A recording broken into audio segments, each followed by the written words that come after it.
right, our theme for today is Spider-Man. And to start our chapter, we're going to be learning a few definitions. I want to make sure you know that today you're only watching one video. The beginning of your notes, the definitions will be in the top half. And when you look at identifying special angles, you'll be creating a table in the bottom half of your notes. There are four basic definitions that I want to make sure you know. The first one is parallel lines, then skew lines, parallel planes, and last transversal. These four definitions will go in the top half of your notes. So what are parallel lines? Parallel lines are coplanar lines that do not intersect. Okay, they never intersect. And what do coplanar lines that don't intersect look like? Well, they could be horizontal, like this. They could be vertical. They could be slanted to one side or the other. I'd like you to draw an example of parallel lines there. And I also want you to note that the symbol for parallel lines is two lines like this. If I wanted to say that line A was parallel to line B, I would just put the letter A and B on the outsides of that symbol. So A is parallel to B.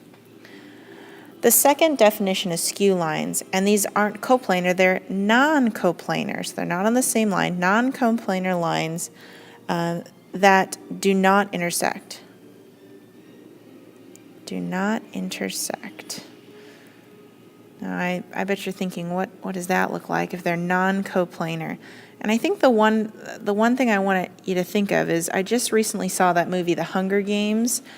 And I think if you think about it in these terms, imagine that this is an arrow, and below it is another arrow. They're kind of going over each other at the same time, but they're not going to hit each other because this line is going underneath the line that's on top of it.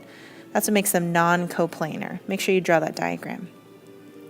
Your third definition is parallel planes, and these are planes that do not intersect.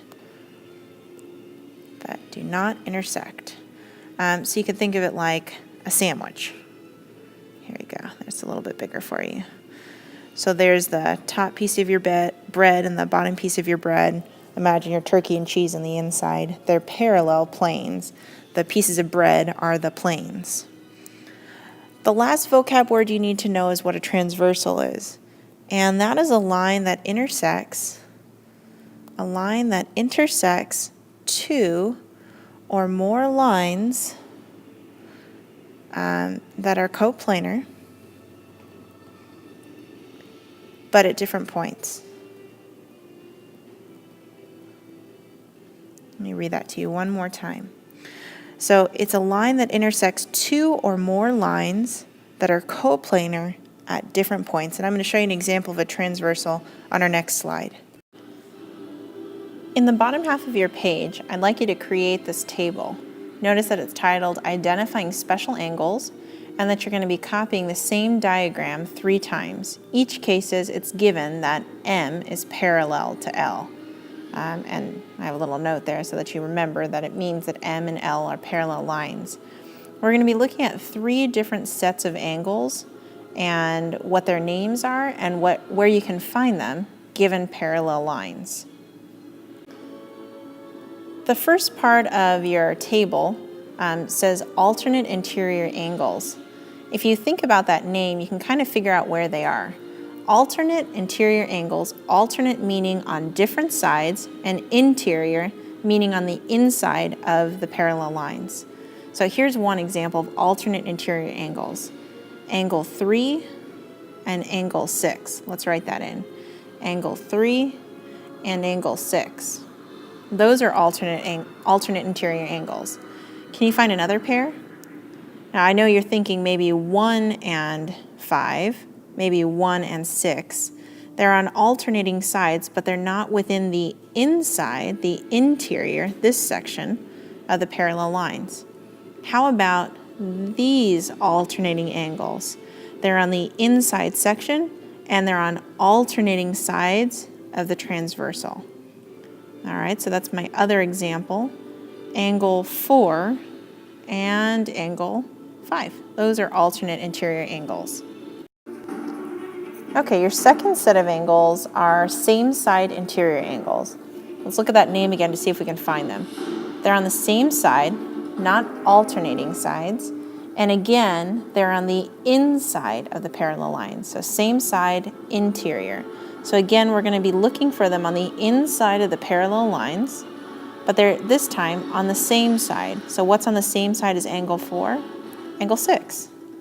So angle 4 and angle 6 are same side interior angles, and angle 3 and angle 5 are the other same side interior angles.